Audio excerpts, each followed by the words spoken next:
நண்பர்களே, நான் ஜோதிட தென்றல் ஆஸ்ட்ரோ அசோக்ஜி பேசுகிறேன்.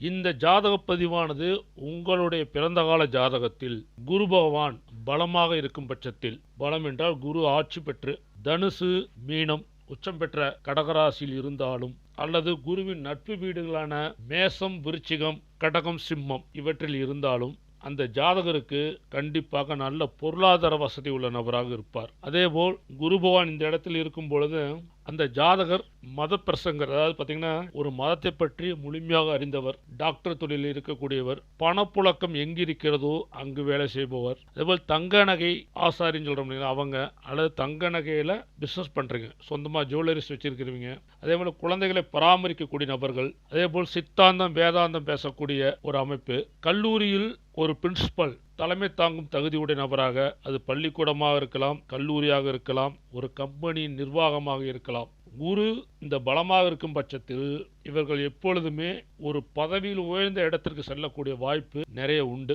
என்ன காரணம் என்றால் குரு ஒரு ஜோதிடத்தில் சுபக்கோள். அந்த குரு பகவான் தனத்தையும், அதாவது பணத்தையும் சொல்லக்கூடியவர் அவர் தான். அதே போல் புத்திர பாக்கியம் என்று சொல்லக்கூடிய குழந்தை பாக்கியத்தை கொடுக்கக்கூடிய நபரும் குரு பகவான் தான். அப்போ உங்களுடைய ஜாதகத்தில் குரு பலமாக இருந்து அதன் தசாபுத்தி நடைபெறும் பொழுது, குருவின் தசா 16 வருஷம், அதே சமயத்தில் கோச்சாரமும் கை கொடுத்தால் அந்த ஜாதகர் அனைத்து விதமான வெற்றிகளையும் பெறக்கூடிய நபராக இருப்பார். அதேபோல் ஒரு ஜாதகத்தில் குரு தனித்தில்லாமல் இருப்பது மிக நல்லது. ஏனென்றால் குரு தனித்திருக்கும் பொழுது அதோட பலம் கம்மியாயிடும். அதேபோல் மகரத்தில் நீசம் பெற்றால் தாமத திருமணத்தை கொடுக்கக்கூடிய ஒரு அமைப்பு. அதேபோல் குரு ராகுவுடன் சேராமலோ அல்லது சுக்கிரனுடன் சேராமல் இருந்தால் மிக சிறப்பு.